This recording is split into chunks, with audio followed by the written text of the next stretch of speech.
I'd like to call the meeting to order.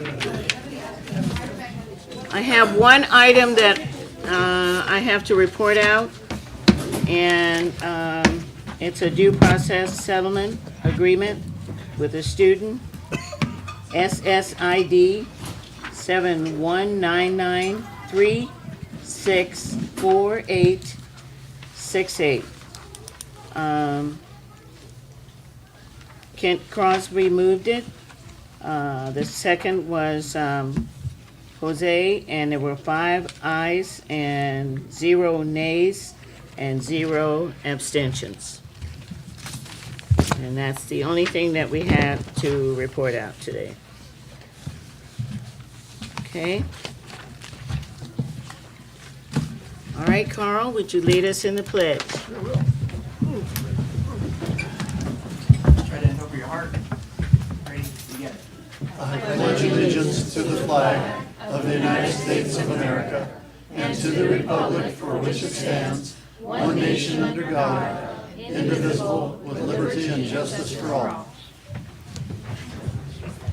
Okay, can I get a motion to approve the agenda? So moved. Second. All in favor? Aye. Aye. All right. Recognition. Carl. Great. So it's an absolute honor to be able to recognize the Division III Wrestling Dual Meet Champions who are outside, who will You can hear him. be working their way on can hear inside. them. Shy. They're gonna He's make yelling at us. they're gonna make their entrance like WWE. Watch it. Here they come. Here they are. Yeah.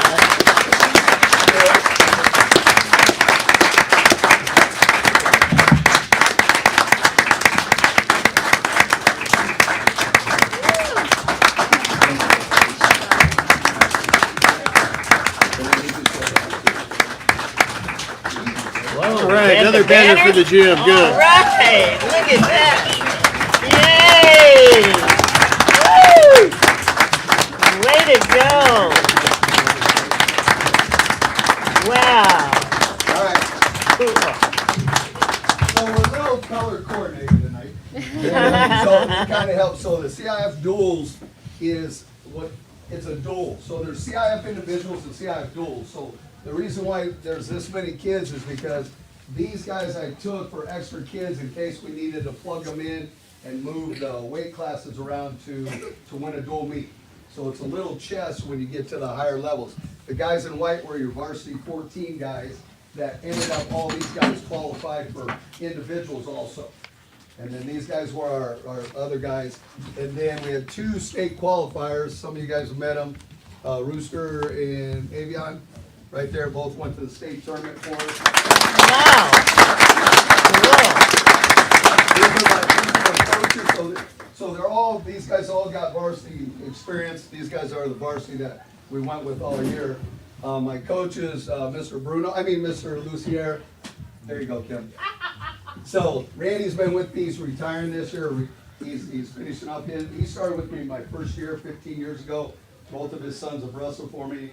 Luke just got done wrestling in college, so Randy, Coach Javier is out. I brought him on this year, new. We got Coach Julian, he wrestled for me. Coach Jose wrestled for me. Coach Ricky, get up in front. Shy. These are all my I couldn't do it without these guys. I really couldn't.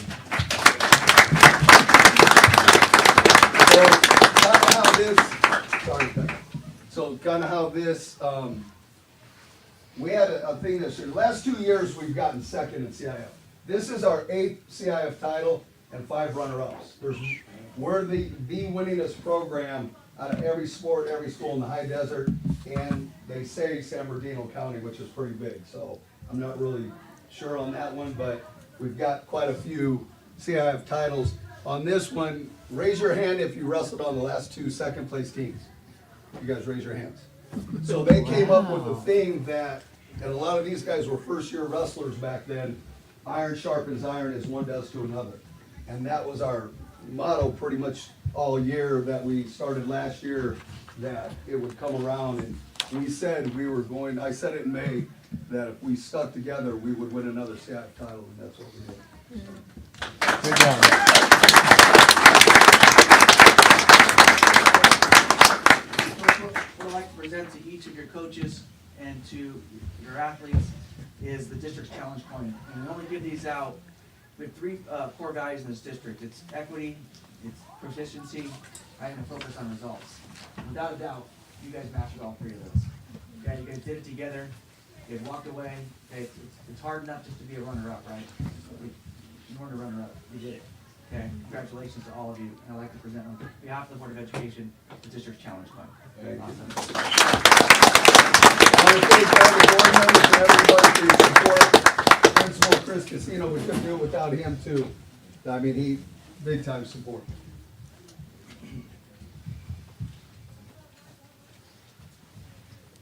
You guys can roll it up. I didn't know if they were gonna take a picture. If they do, then you can leave it. Yeah, Now, they're now, probably Coach, gonna I take do a have a picture. question. Hold on. I do have a question. Yes, sir. Because when I used to teach in the district, and I know it's been a while back, but A long time when you get, ago. I know, back in the, Stone Age, but anyhow, I see a couple of the kids here with the blonde hair. Okay. But that was a tradition with your teams, is they all had the dyed blonde hair. I started this when I got here 15 years ago Yeah. to set us apart because good teams do certain things. They have little rituals. Yep. And there's some really good teams in California, of course, and I considered ourselves as being a good team. So it's one or none. Well, some of them have dyed it back already quickly, but it's the only 14 that go to league finals to carry on. So it is something special that they don't get to do until the end of the year. And the key is, if one parent, one person says they can't do it, the whole team doesn't do it. So it's team unity is what it is. And they walk around campus and they know who's going to CIF and going to league, and it sets them apart. And when we go places and there's parents that know to any big tournament across the country, we wrestle in Arizona, Nevada, we travel, and they know who Victor Valley is, for sure. Thank you. Yes, sir. And guys, next year, make sure coach does this. Yeah, I shave my I've done it a couple times, and so has my coaches. So I have bleached my hair before. That's probably why it kept going down.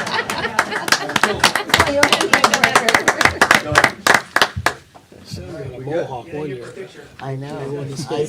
Yeah, I You know. guys get in, you know how to take a When they had mohawks. He lost a bet with the kids. Oh, is that what it was? Where's Chris? I want to be in this picture too. Well, yeah, well, we're the short ones. You guys know how to take a picture? Yeah, we'll be in You it. can't see.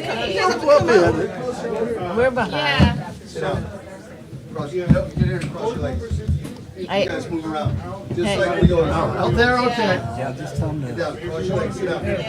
Right here, Petty. Fill in the gap. Try not to get out. Hey, guys, the Side down. ones that are holding that, hold the sign down a little. There you go, there you go. You did. We'll get back up. There we go. Okay, everybody, stay cheese. Okay, couple more, keep those eyes open. All right, thanks, everybody. All right, good job, guys. There you go, guys. Nice to see you Thanks, again. guys. Thank you. Nice to see you again. Congratulations. Before any of our athletes leave, Wow. I also want to let you guys know, That was for wonderful. all our champions, okay, on behalf of the Board of Education, we are going to be purchasing all of your CIF championship rings this year. Yes. I know you won 7, Sam there's had to no raise the retro money for rings, ours. Coach. Back in the day. Times changed. Yeah, time changed. That's good though. Yeah. My world hands went has from sanitizer. Didn't want you to feel Kids bad. want everything now. And you're getting it free tonight. I know. That's good. Congratulations, young man. All right, good job, Coach. Thanks. Congratulations, Jen. Good job, buddy. Congratulations. Congratulations, young man. Yeah, nice to see you again, dear. Congratulations. You betcha. All right, now the other champs. All right. All right. How you doing there, guys? Didn't see you last All time. right. All right. Saints are in the house. Saints are in the house. Saints.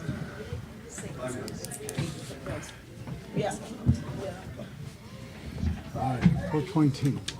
He's waiting for it. 4.2. Okay, Okay, We're ready. he's ready. okay, so, we didn't have just one championship this year, we had two. And the Atalanto girls basketball team for the Division 5 AA, right? All right. For the first time Wow. in the school's history, became CIF champions.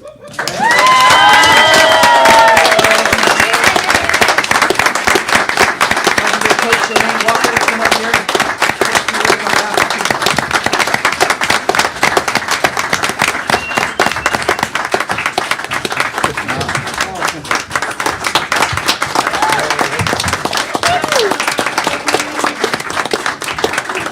Wow, are they tall?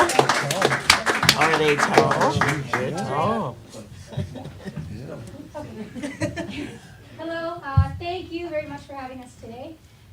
It's been a pleasure and truly an honor to be here and being recognized for our accomplishments. We appreciate the support from everyone from our school admin there to the district. So we're really proud to be standing here today. It was my first year. There weren't many expectations for this team at the beginning of the year, but that didn't mean that we weren't going to have big goals.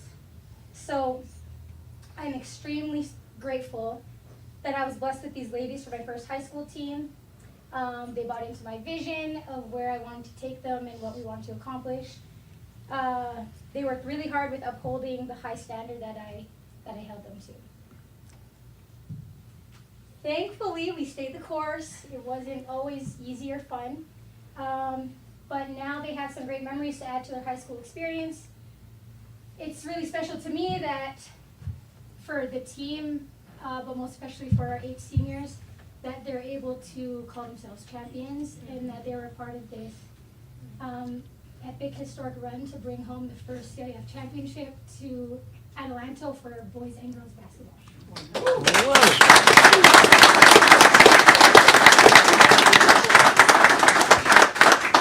I'm not emotional at all, but I'm really, really proud of them. So I'd like to just introduce everyone. We are missing 3, they're out of town, unfortunately they couldn't be here, but, so we do have number 1, Divine Florida. She is a sophomore. Oh, yeah. I'd like to present you with the challenge coin as well. Congratulations. So 8 seniors, 2 sophomores. She's one of our sophomores and she started. Number 2, Naomi Sanchez, our other sophomore. Also another starter. Number 3, Acacia, she's not here. Number 4, Jemiah Cantrell. Number 10, Genesis, she's not here today. Number 13, Tansy Richard, she's also a starter, she's not here. Number 20, Sarah Navarro. Number 21, Ariel Hardy. Number 23, Heavenly Alexander. She was a starter and one of our captains. And number 24, Nina Lacey. One of our starters, also another one of our captains. We haven't announced this yet, but for DSL, we do have Nina Lacey being on first team, Heavenly Alexander being on first team, as well as Tansy Richard. And second team, we have Divine and Naomi. Good job.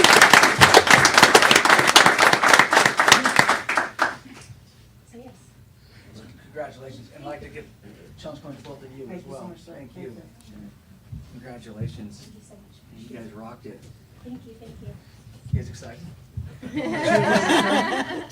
I'm pumped up. You guys didn't just win. You demolished it.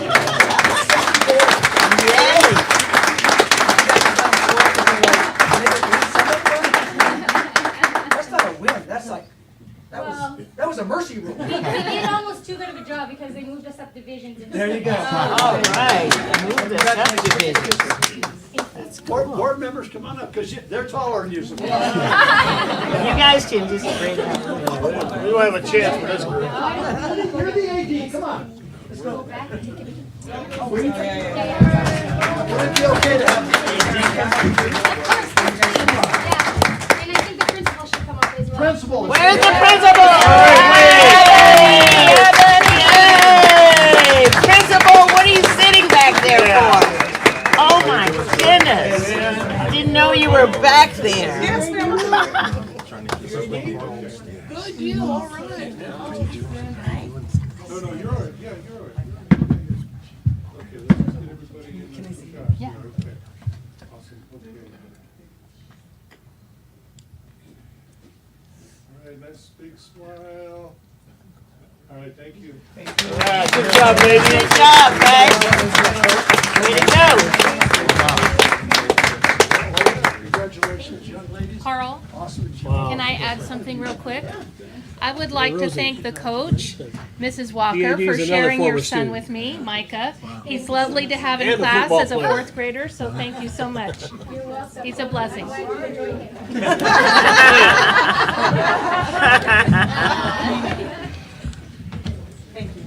Thank you. Hey, thank you guys. Heck. Thank you. Thank you. Congratulations. So glad you're here. Congratulations, sweetie. Yeah, Did nice to great. see you again. Taking us to another level, huh? Hopefully we can stay there. Huh? Hey, Stay there. Yeah. Thank you so much, working with our kids. Congratulations again. Great job. You're welcome. hey, thank you. Thank you. I'll shake your hand again. Congratulations. I remember.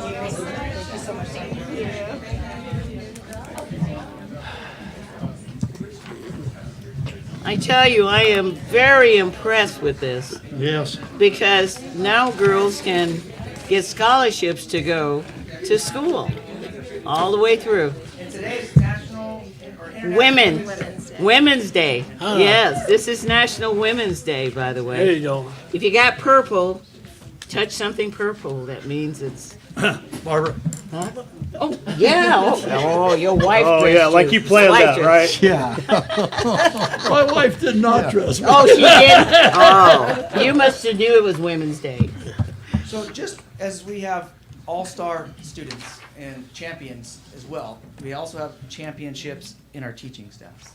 And today with us is Angela Powers, who has been honored with the San Bernardino County and Riverside County Office of Education in the Excellence Awards for Social Sciences and History. Would you come on up here? All right, yeah. Here.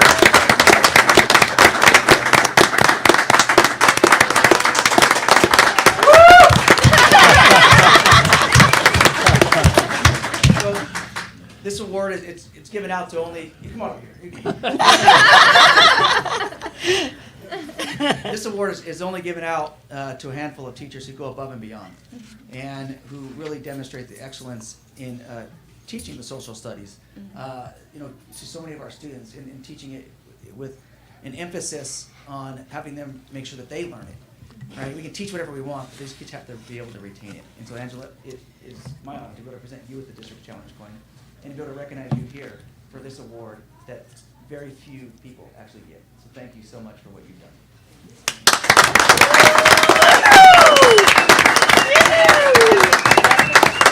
I'll come out there with you. I'm gonna get in the Angela. picture because her dad is my best friend. Angela, I'm gonna get in the picture. That's right, you're Crosby. getting in the picture? Yeah, your family. You're really Crosby. getting in the picture, Crosby. I'll just kneel down sometime. Yes. Ah!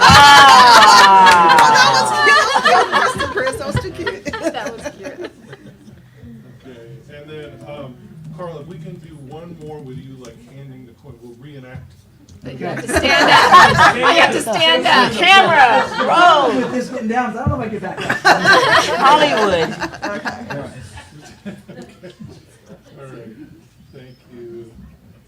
All right, good job. Hey, good job. Shake our hand. Good job. We're gonna touch you. All right. The excellence just exudes off me. Thank you, sir. And congratulations on the NEA rep. I'll see you there. Good work. I needed that. You know, that chance. I could have done it. Okay. Next two. 5.1. All right, ready? So, Resolution. A resolution, 5.1. 5.1. okay. So we have two resolutions tonight. And so 5.1 starts off with Women's History Month. And Women's History Month is not just about recognizing famous figures whose names are etched in history, but it's about acknowledging everyday heroes and stories that often go untold. It's about the mothers, it's about the sisters, the daughters, and friends who have shaped our lives in profound ways with strength and unwavering determination. There's no doubt that our work is still far from over, as women still face inequities in the workplace, barriers in education, violence and discrimination based on gender. Women of color, the LGBTQ women, and women from marginalized communities face intersecting forms of oppression that compound these challenges. So as we celebrate this month, let's also recommit ourselves to the ongoing fight for gender equality and social justice for all. And I'm proud to bring this resolution forward to the Board of Education. Can I get a motion? Move. Did anybody want to speak first? Second. Anybody want to speak? Thank you. I'll just say, my mother was born in 1922, and that was 2 years after women got the right to vote.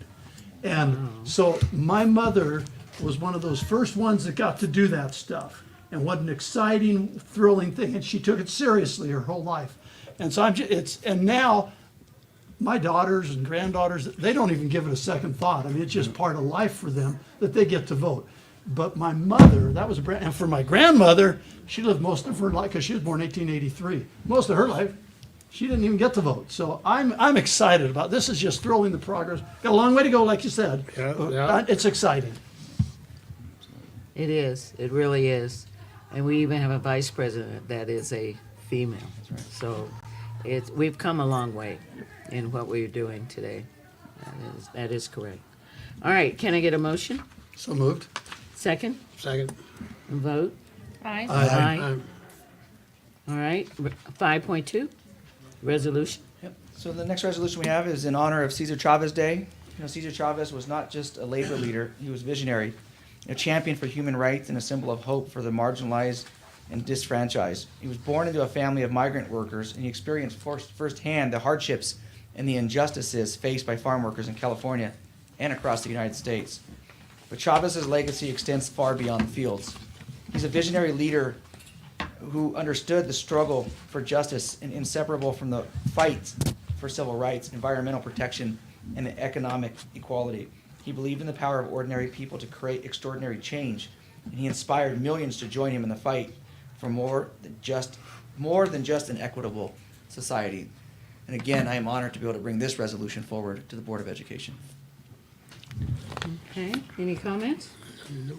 Well, I feel like I'm talking a lot, but I'm It's gonna okay, I'm gonna go say right something. ahead. As a kid, I used to work in the field, and I'd thin beets, and I'd have this little hoe like this, which for me wasn't that bad because I was a little kid, 8, 9, 10 years old. But for the adult men who had to bend over, and the adult women who had to bend over and use this little tiny hoe with thin beets, or to pick the tomatoes or things like that, he was truly a hero.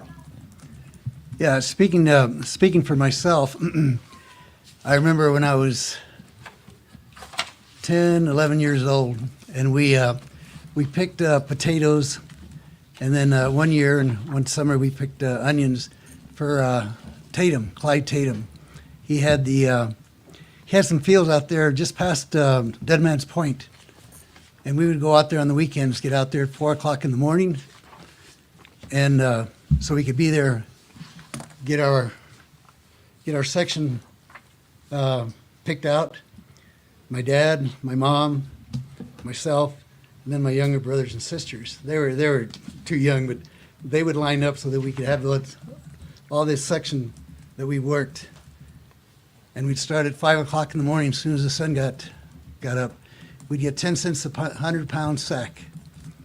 And at that time, of course, it was good money. Every once in a while, though, when the superintendent would leave, we would take a 100-pound sack, put it out by the highway, and put would put $1, and people would stop by and buy them. We only did that after the superintendent left. But I remember those days, and then afterwards when Cesar Chavez come in, and what a great thing he did for those pickers, and we really held him up as a role model for the rest of us, and it brought back some. He did a lot, and we're really grateful for him and what he did for the farmers. Yeah, I at one point I was in charge of the 34th Assembly District, which reached all the way to his area. His compound is in Keene, California. And I used to go there all the time and listen to the lawyers. We'd listen to what was happening with the strawberries or whatever group that the farm workers were working on. And I know in his place that he had, it was just a place. Now, I was one of the ones instrumental to help them make it into a museum. And now it's a museum there at Keene, California, where Cesar Chavez compound was. It was an old tuberculosis place. It's a national monument. It has been turned into a Now national it's monument. a national monument, especially when Obama came in. So if you ever want to go and see where it was that he would meet, it is in Keene, California, not far from Temecula. Not Temecula, Tehachapi. I'm getting that mixed up with the other. But he had on his board Martin Luther King and all these other people that had gone before him. But he really admired him as well. But that was really good. Can we also recognize that in April, it's Dolores Huerta Day, who worked right alongside Cesar Chavez and all that he stood for, and he accomplished much also because of her efforts. So if we could honor her as well. You mean Dolores? Uh-huh. Oh, yeah. Dolores Huerta. Right. And I knew her brother, who was Marshall.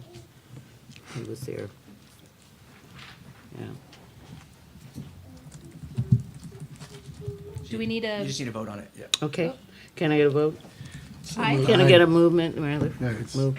And then a second? So moved. All right. Second was who? And I'll then- second it. All right. And then vote? Aye. Aye.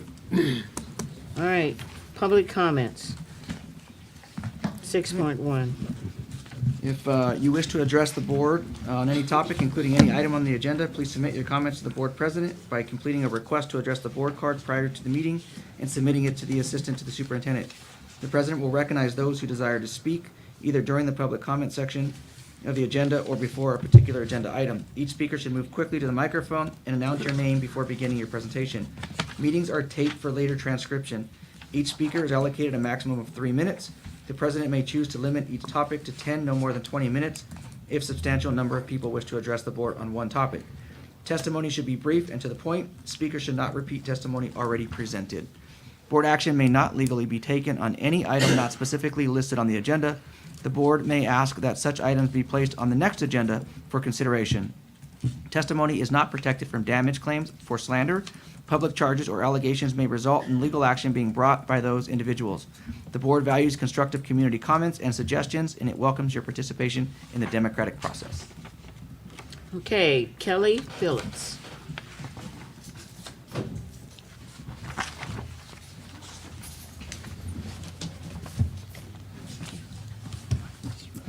My name is Kelly Phillips. I'm the art and art history high school teacher at Sims. And I want to address the board about the district's proposed waiving of Proposition 28 monies. This money is specifically for the arts, which have been historically underfunded, understaffed, and underestimated. as the disciplines that bring learning to life for our students. This provision was written into Ed Code because our teachers and our parents and our community members voted for it, and I want the votes of our community members to be observed. The district is planning to waive these funds because they don't want to deal with the accountability paperwork, despite the fact that the county's provided us with an enormous amount of resources on how to administer Proposition 28 and decide how to spend the funds in a way that involves all of our stakeholders.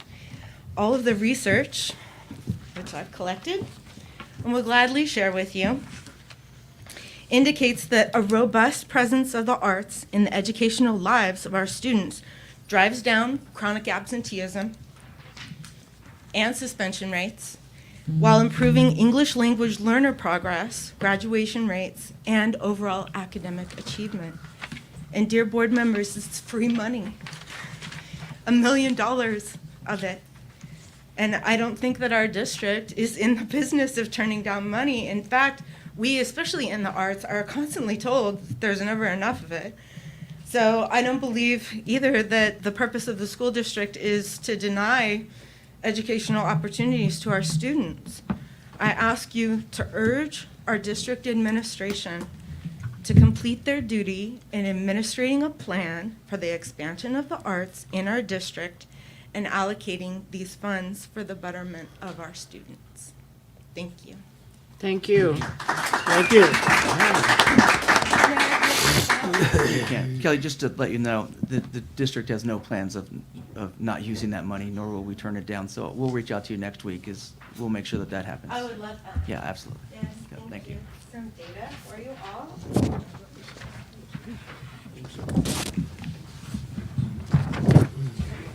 Thank you, sir. Thank you. Ms. Dew, thank Yeah, you so thank much. you. Mr. Barrios. Thank you. Thank you, sir. Interesting. Thank you so much. Thank Ms. you. Wilson. I appreciate it. Thank you. Good to see you. Okay. VVTA?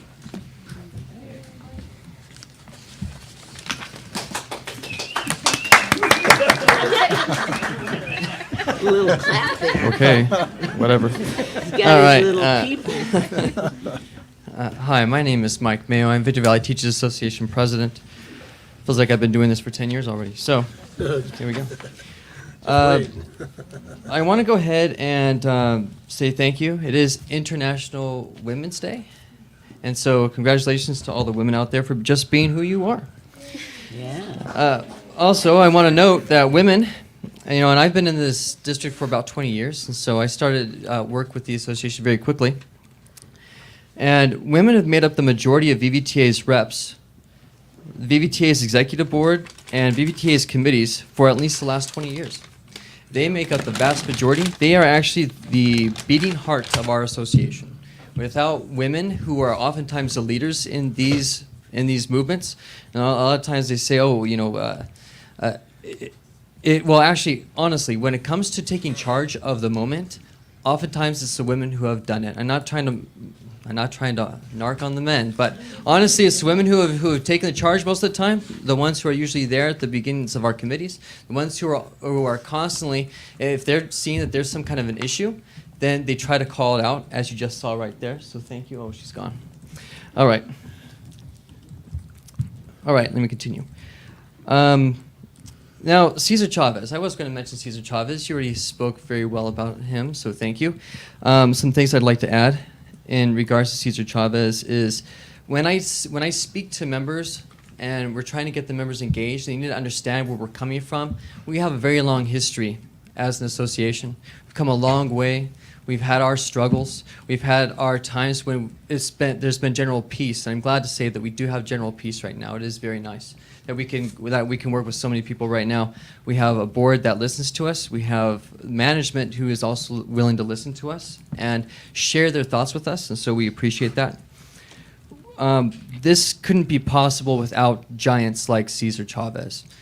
And I tell members that we, and that includes myself, I get to stand on the shoulders of giants, and he's one of those giants.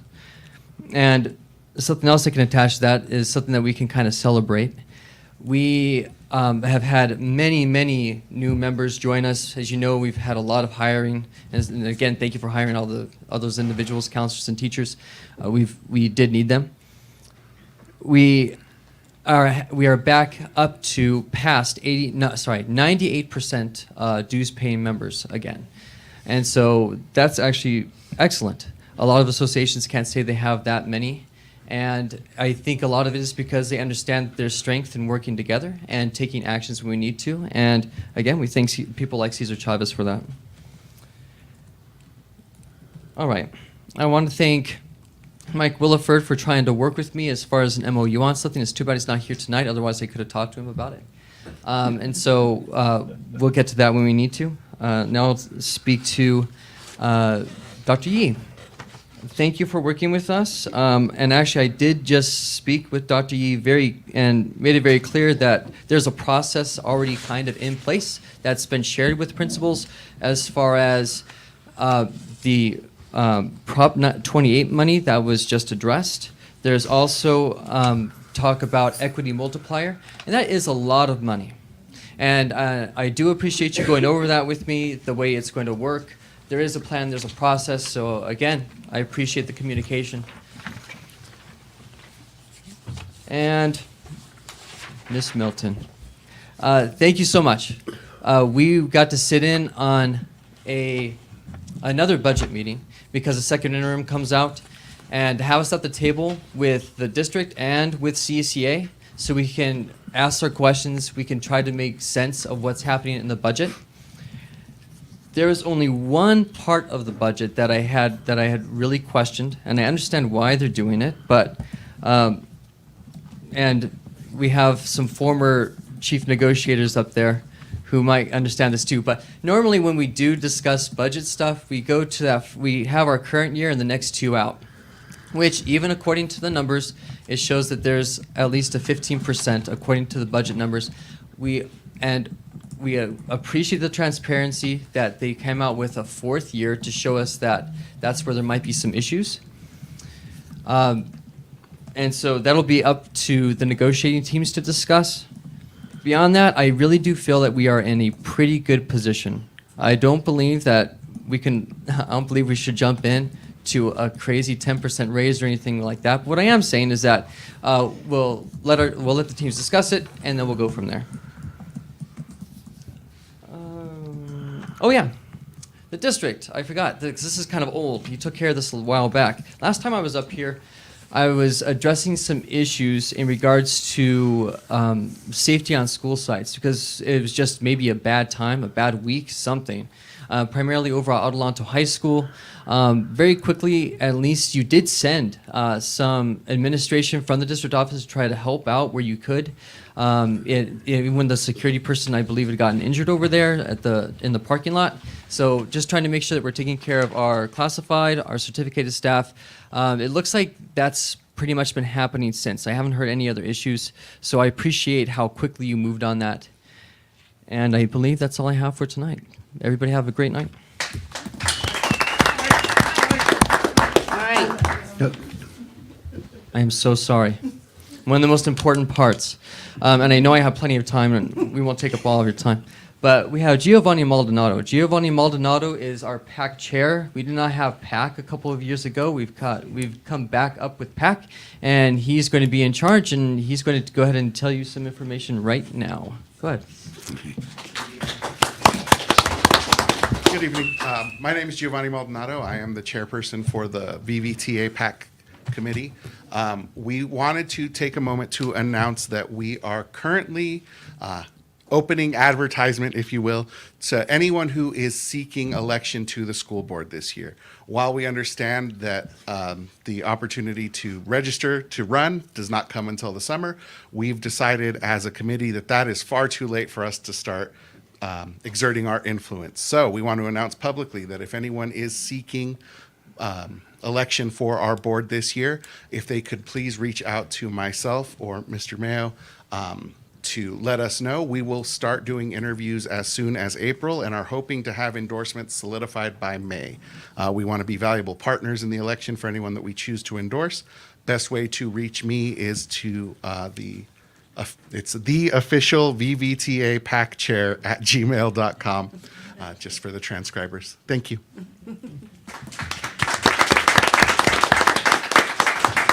Okay, CSEA. CSEA? Noah Stahl. Is anyone here?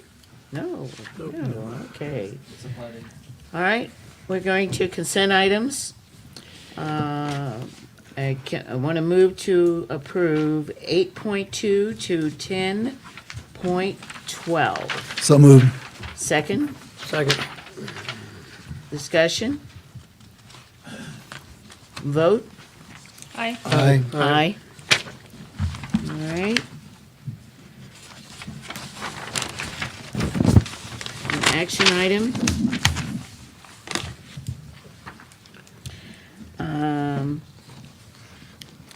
11.1, I the would ballot for CSEA Delegate Assembly.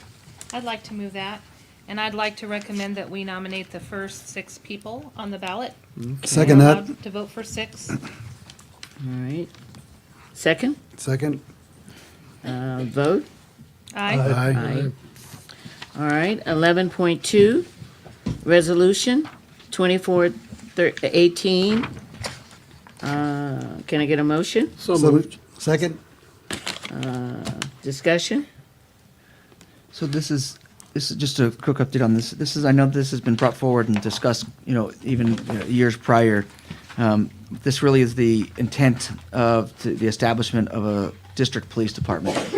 And as you know, we've done a lot with safety on our campuses with the evolved weapons system. Prior to, during COVID, extra security personnel was added as well. And so we absolutely have a good relationship with the sheriff's department. But as we look to kind of taking our safety to the next level, and you look at the districts around us, most districts up in the high desert now have their own police department, and really looking at an emphasis on school policing, on keeping our students and our staff safe, and being able to build the relationships continuously with the same officers who would be on campus year after year. There is some cost savings benefits as well to the district by establishing our own police department. But that's not the main reason. One of the main reasons is to ensure that, we have the ability to work with a police department that with an emphasis on schools and that consistency that our students and our families would be able to deserve. And I know that we had a study session on this, prior, and a lot of communication on this, but this is the very first step in this process. Be about a 1.5 year long process. It starts with the first is this intent, and then as you see next on the agenda is a hiring of a chief of police in the background, that goes with that. Even with as we begin and embark on this journey, it's important to emphasize that the community's involvement in this process is going to be really important. That this isn't done in isolation; it's done with our families, our organizational groups, our partners, to ensure that we start this off really, really well, and ensure that our schools receive that level of safety that they deserve on a daily basis. So I want to commend the board and many others who we've discussed this with, it really being transparent and talking about this with many others about, the importance of our public safety. As you know now, we already have 5 SROs, school resource officers, that are contracted out through the county sheriff's department, and they do a great job. Difficulty is every couple of years they move on. They move into other positions, and we really want to have that continuity, in our schools, starting our own police department, making sure that we maintain a very healthy and vibrant relationship with the county, and Sheriff Dykes and his exec team.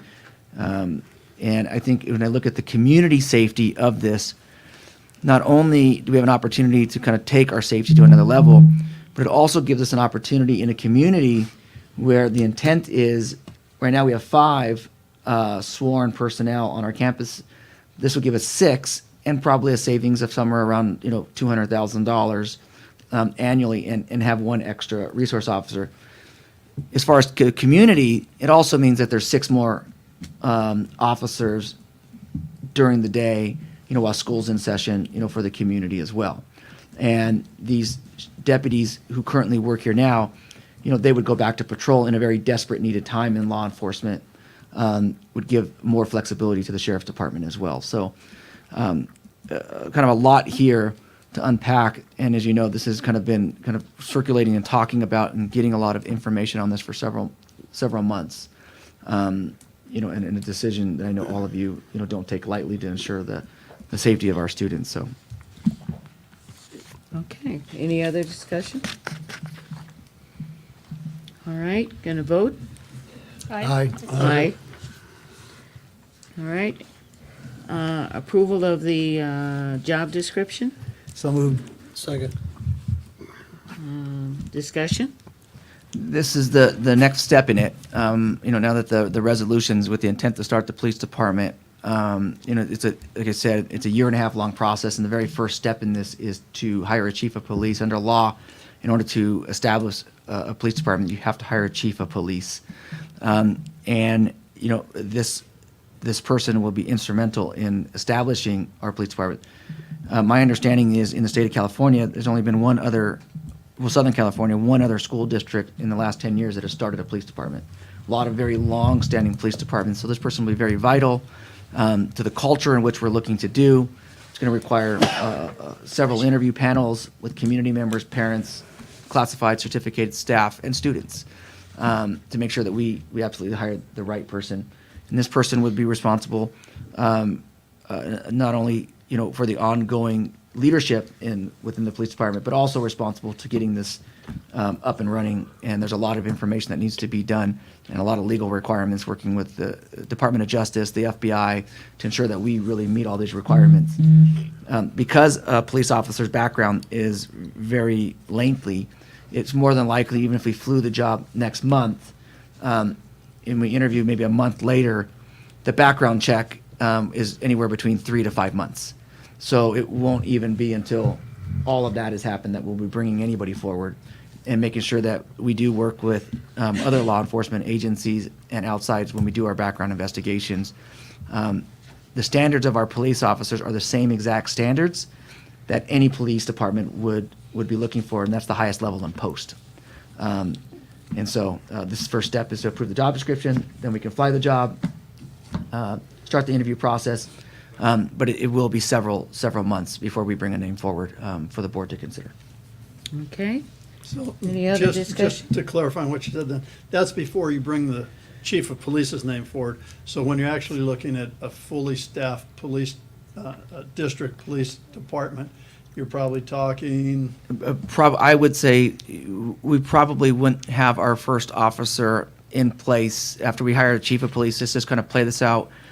July, maybe bringing you a name. Let's just hypothetically play this out. Could potentially be late June, July, and then after that, we would kind of go on what's like a 1-to-1 basis. So let's say they're starting to interview this positions, say September, and we get positions into place September. Then they've got 3 or 4 months of background check. So I wouldn't say we probably have our first officer besides the chief of police until about the first of the year, and then it would kind of go ongoing to ensure that background check, and we'll continue to stay really close to the city of Victorville and the county sheriff's department on what that transition will look like.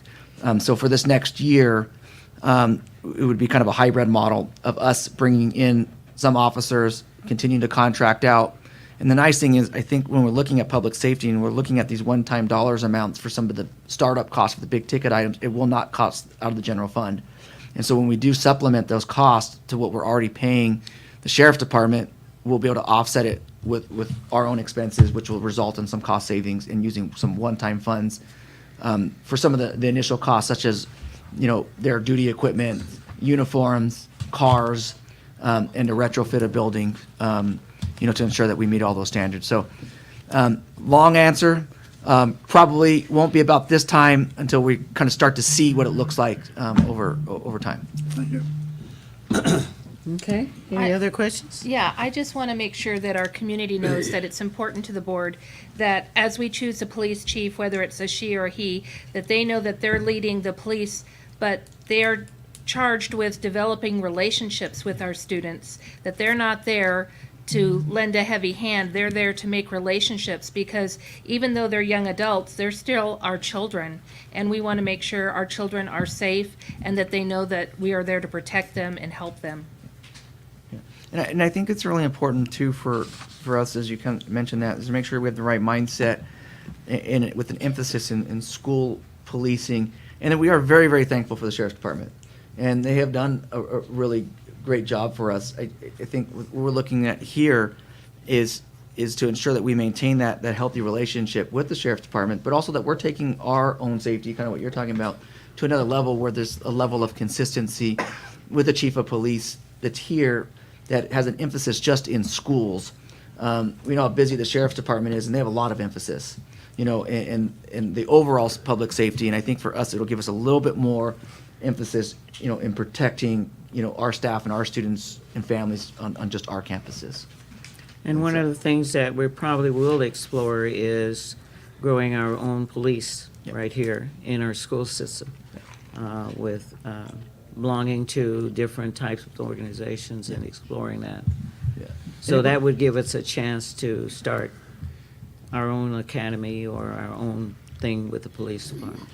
And it really would be an opportunity, like you said, the opportunities really become, you know, limitless, you know, with us in terms of community outreach, you know, the ability to kind of fundraise and be able to help out families, and it give us an opportunity to get a lot more even federal and state dollars with your own police department that really could benefit the community. And then also be able to have our own Explorer program. And like you talked about, over time, these Explorers go through these programs, and I can envision us years down the road Having our us- own. is to say, hey, you did a great job here, and we could sponsor our own students who did a really good job and pass the background and the investigation and send them to the academy. Right. And I think it Yeah. it opens up a really great opportunity for investment within. Well, our I've own always community. thought that we should have a police academy as well as a military. And we do have Air Force and the other group, so, That would be Army. and I had, we had to get. Sorry, Rosie. No, no. But we had to, you know, we had to fly up and get permission to have both groups on our campuses, so, that was years ago. But to have a police department, you know, we grow our own here and have our own academy, I think that would be good. Yeah. That was one of the schools that I wanted to have, was military and police. Well, and it's interesting because you even look at like the sheriff's academy. It's a partner with the college. And That's maybe correct. Potentially us I partnering. know, we can bring you know, it out here there. and Yeah. start them here, you know, so. Limitless, all the potential Yeah. opportunities. So that gives us an opportunity. And our concern is not only just for the students, but for our staff and everybody involved at the schools. We need to make sure that our schools are safe. And, you know, it's not a matter of if, it's a matter of when. And we certainly don't want anything to happen in any of our schools. And so, you know, the way things are right now, our resource officers, you know, they get called away and, you know, sometimes you never see them. And if you have an incident come up and you're looking for a resource officer, he could be on a call because he got called away from the city, with the city. So we want to make sure that we have our own officers that deal with our students and that interact with them on a daily basis, so that they have a good rapport.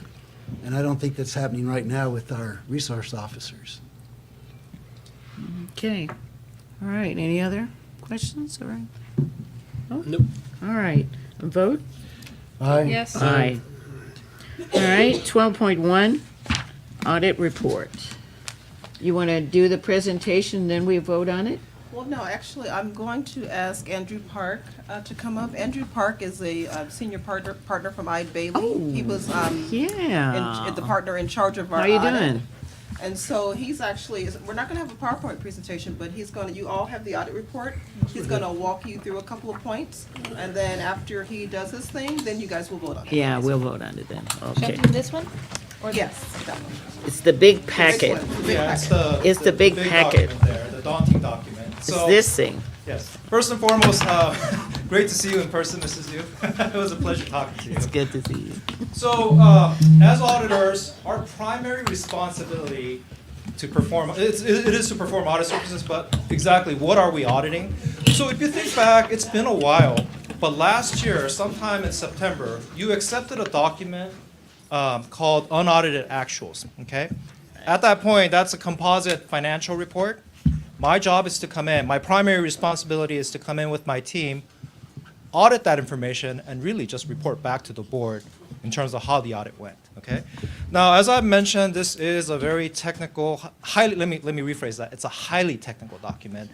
Even CPAs that don't specialize in governmental audit, they're gonna have a hard time understanding this, because to simply put, governmental accounting is crazy. But as a board member, in terms of understanding how the audit went, the fastest way to do this is actually to go to page 107 of the audit report. Okay, and this is without reading the technical information, which is, to me, if you're not an accountant, it's not really relevant. But to understand how the audit went and to identify what took place as it relates to issues, this is basically the best page to start. Okay, so it looks like everybody is there. Okay. So this is what we would call the summary of auditors' results, and in essence, it literally summarizes how the audit went. So on this page, you're gonna see 3 boldface sections. First is the financial statement, which again, it pertains to our primary responsibility. Second is on federal awards, or it's actually synonymous with federal compliance. And lastly, state compliance, okay? So just like attorneys, CPAs are professionals, and when we approach an audit, we render a professional opinion, okay? And we do this by varying degrees of assurance. Highest level of assurance being an unmodified opinion, followed by a qualified opinion, and lastly, adverse or a disclaimer of an opinion. So to put it into context, we are in tax season. So if you engage the IRS, they'll never call you and let you know you did a good job. However, they will tell you that you didn't do something correct. So to us, to make this kind of overly simplified here, unmodified is basically no communication from IRS. Everything went well. Qualified is IRS doesn't agree with you, or myself doesn't agree with the financial statements in one form or another, and I'm basically identifying it. And adverse is there's actually a lot more things going on that we need to disclose. Okay, so think of it that way. So I'm gonna go through and summarize each of the sections as far as how the audit went. So starting with financial statements, our opinion as of June 30, for the financial statement as of June 30, 2023, was unmodified. Based on the audit procedures that we performed, we believe that the financial statements are fairly stated in all material respects. I do want to emphasize that we had to adjust and realign the financial statements based on the audit, and there was consensus as far as what we adjusted, and as a result, the information that's presented in here is the adjusted financial statements, and we are in agreement with that financial statement. So our opinion was unmodified. Through the course of our audit procedures, our primary task is to really just dive in and evaluate your checks and balances, or what we would call internal controls. To overly simplify this, when we approach a financial statement preparation, we're looking at the flow of information. So to, again, overly simplify, if there's $1 worth of transaction, how does that dollar get reported on the financial statements, and how is that flow of information, okay? There's a lot of steps, right? So we fully evaluate that, and basically our responsibility is to report back any flaws. We did identify a material weakness as it relates to the preparation of that, okay? Moving on to, sorry, I went ahead of myself. So I'm pretty sure you had an opportunity to review the audit report in advance. The details of some of the exceptions that we've identified and we have to report to the board are in the following pages, okay? Moving on to the federal awards or federal compliance section. So just to kind of give you a little bit of background on this, federal compliance is basically driven by how much non-federal entities spend in a given year, right? If you're provided an award, if you spend at a minimum $750,000 a year in federal funds, it triggers what in our industry is called a single audit requirement. This is basically a federal audit requirement. So just to kind of give you some numbers here, during the 22-23 fiscal year, you spent $44.9 million in federal funds, and clearly that triggered an audit requirement. Okay, so during the 22-23 fiscal year, we audited your Title I funds, which is basically federal subsidy designated for low-income students. And then we audited a whole slew of your one-time federal dollars that you received during the COVID times. Okay, based on the audit procedures that we performed on each of these programs, our opinion was unmodified with respect to the district's compliance with each of these programs. We also did not identify any type of internal control deficiencies to ensure compliance with each of these programs based on our evaluation. Okay, so overall, it was a clean opinion. Moving on to state compliance. So state compliance is rather a unique area. Every year, the State Controller's Office and the California Department of Education, they basically deliberate and dictate in terms of what specific area that needs to be audited by independent auditors like myself. And if you want a comprehensive listing that was required for the 22-23, it's going to be identified on page 103 and page 104, just if you're curious. Okay, so if you look on page 103, you're going to see some notations on that little table there. You're going to see some yes notations and no see below notations. Yes notations are the programs that were applicable to the district, and as a result, we perform very specific step-by-step procedures prescribed by the Controller's Office and the Department of Education. And no notations indicate that we were not required to audit that procedure because the district either did not receive funds, there's no strings attached, or the district did not administer the programs. Okay? So how did the audit go? So our opinion was unmodified, again, highest level of assurance with respect to all the programs that were notated yes, with the exception of attendance and independent study. And again, the details of what we believe were problems are described in the following pages. Okay? So that pretty much overall summarizes how the audit went. Okay? Any questions? Can you explain a little bit more the concern about the attendance at the independent study program? So independent study program, soon after the pandemic, there was a revision to the legislation, and that revision basically required all districts to kind of overhaul the independent study contracts. And as far as the audit procedures are concerned, we have to follow literally a checkoff list on a given contract to ensure that all components are there. And during the evaluation of the district's independent study contracts, we did not see all the components that were available, and as a result, that voided the contract. Well, what kind of things were you looking for that you did not see? Oh gosh, I wish I had a list of it, but there's actually over 25 elements. And I mean, I could get back to you as far as what was missing if you'd like, and I'll coordinate with Mrs. Milton. I don't have that in front of me right now, so. Yeah, we've actually, no, we'll get you what wasn't on there, but we've done it to make sure that it's corrected for this year, so it's absolutely been corrected, actually with their help as well. So look, here's all the components you have to have on here that were missing from the 21-22, 22-23 school year. So these aspects, they weren't there, but I can get you more information on. And a lot of that is addressed in the audit It is, report. yes. I don't know about all 25 of them, but No. but a lot of them are addressed in your report as to what it is, and so. So we don't see this a lot. So during our evaluation, as soon as it was identified, we basically coordinated with all the departments to make sure that we revamp this right away. Because if we didn't fix this, it would be another repeat issue. So we immediately rectified this as soon as we found it. And that was during the years of COVID as well, wasn't it? Or is it? I'm sorry? Was it during the years of COVID? Well, The COVID soon time? after we got out of COVID, legislation changed pretty dramatically. Right. And Exactly, yeah. yeah. Legislation, yeah. And you're gonna hear the second interim. We've made these budget adjustments already, and then communicated it with the associations, about this, and communicated, with all. So the adjustments are in there. Unfortunate, that it played out. We do have some hope, as we do plan on, once the state assessor accepts the first round of this, we do plan on auditing under some, or appealing it with the potential of getting that money back, as there was still some rules about ADA with COVID that may allow us to recoup that money, but Right. out of an abundance of caution, the money, it's still sitting there, but it's not allocated as, hey, this is spendable money, so we don't have to make an adjustment later. But there is a good shot we could get it back too. Right. So this is Because the it was all- signature sheet you're talking about, is that part of it? No, there's two different audit years. This is the second round of it. Second round, okay. The first round, we think we can appeal. This one, it's probably gonna be a little gray. Okay. To be honest with you. Okay. Any other questions for me? Any questions?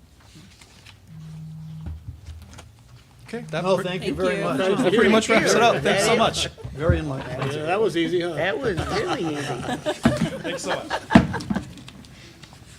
Okay, all right. Can I get a motion to So moved. accept this? Second. Okay, vote. Aye. Aye. All right, 12.2, second, All right, Shante, you're up. second interim financial report. Second interim.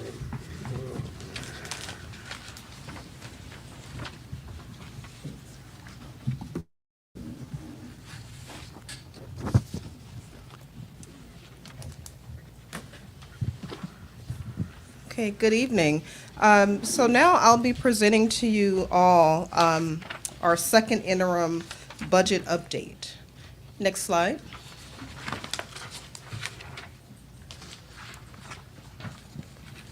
Next slide. Next slide. Thank you. So, so for our budget, there's a number of assumptions that we must use in order to come up with both our revenues and our expenses. So some of the biggest assumptions that we use are our average daily attendance, or ADA, enrollment, unduplicated pupil percentage, or UPP, and economic reserve. Next slide. So for this prepared report, we are projecting ADA of 10,534 for this current school year. An enrollment of 11,600 at our census date. So our ADA percentage that we're projecting is 92%. Since COVID, and I'll share a little bit on another slide later, but since COVID and the recovery after COVID, we are now seeing that both enrollment is growing, but more importantly, our ADA is improving. So that means that students are attending school more. And so that's significant for us because that directly impacts the revenue that we receive from the state. Our UPP, unduplicated pupil percentage, is 80%. So this percentage represents our disadvantaged students. And so they could be disadvantaged in a number of ways. They could be homeless or foster youth, English learners, or they can qualify economically for free lunch. And so because of that high percentage of 80%, that means we get additional funding for the state in order to support these students. And that funding comes in the form of a supplemental and concentration grant. And then lastly, economic reserve. The state of California requires us to put away an emergency reserve. And for a district of our size, that amount is 3%, or it's equivalent to a little bit over $7.5 million. Next slide. So as we can tell, from this chart, our enrollment is definitely growing. So since 2021, we started at about 10,641 about 4 years ago, and now we are up to 11,600, which is very positive. Just in the last year, our enrollment has grown by 2.12%. And as I mentioned earlier, ADA is also growing. You'll see we had a slight dip back in 21-22, but a lot of that was likely attributed still to the effects of the pandemic. At that time, we were still, requiring people to quarantine for a number of days at a time, 10 and sometimes 14 days. And so that slight dip most likely just accounts for that anomaly.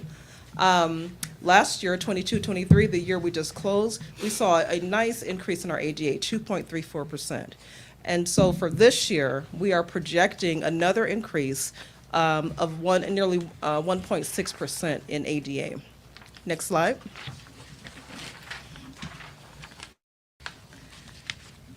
So as we prepare, not only to close out this current year, but as we work on our next budget year, which is right around the corner, we do want to acknowledge that there's a lot of uncertainty in the state budget.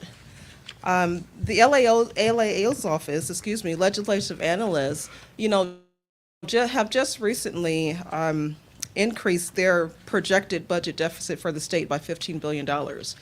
But that uncertainty is even compounded because there's a big difference between what the LAO's office is saying and what the Department of Finance and the governor's office is saying. So really, we just have to watch how some of these things play out, and hopefully we know more by our May revise, which is in the middle of May.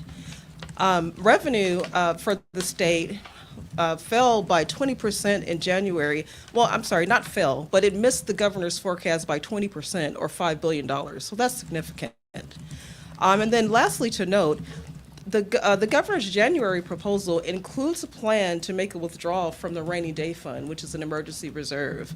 In order for that to happen, he will have to declare a budget state of emergency. So we're watching all these things closely.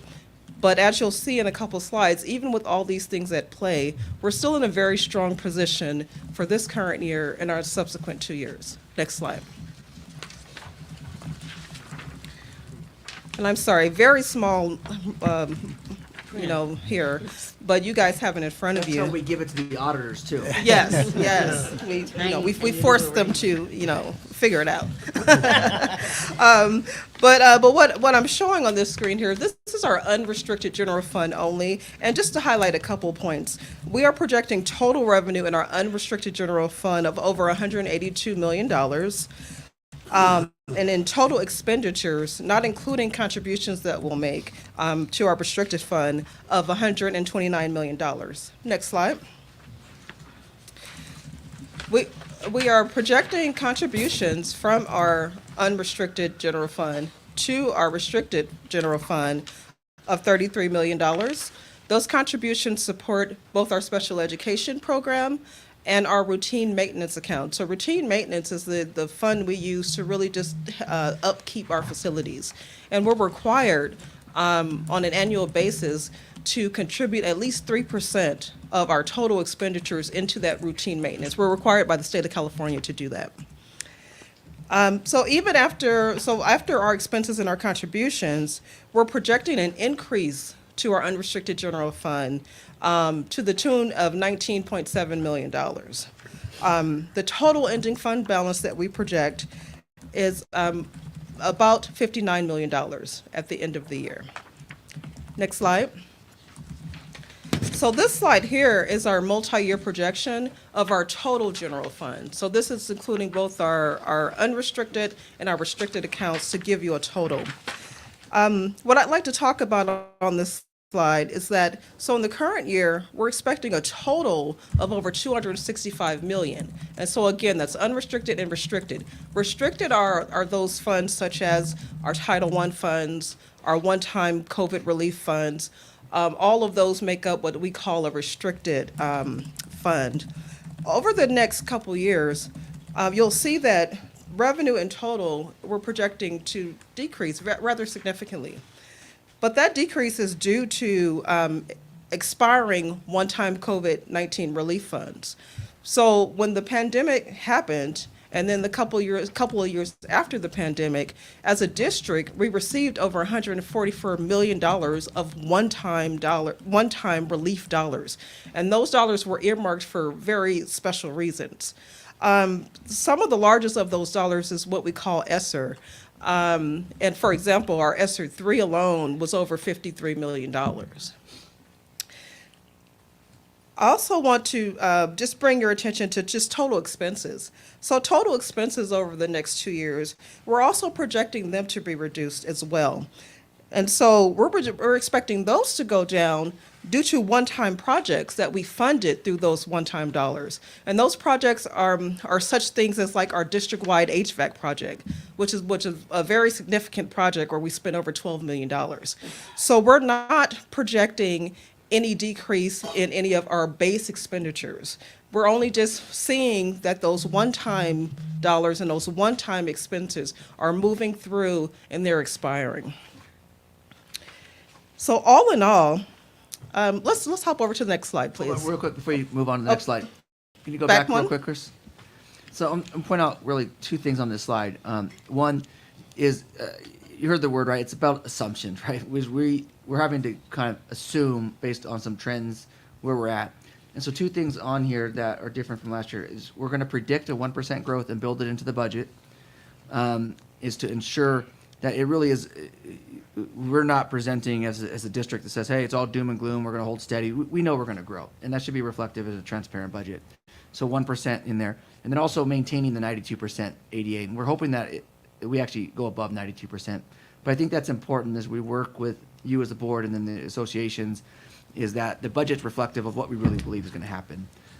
If we're wrong and we guess wrong, I hope we guess wrong because with 2% enrollment growth, you know, and a little bit higher ADA, but I think saying, hey, we're just going to hold flat with the trends that we've had in this district, I don't think that's transparent and fair, is one thing.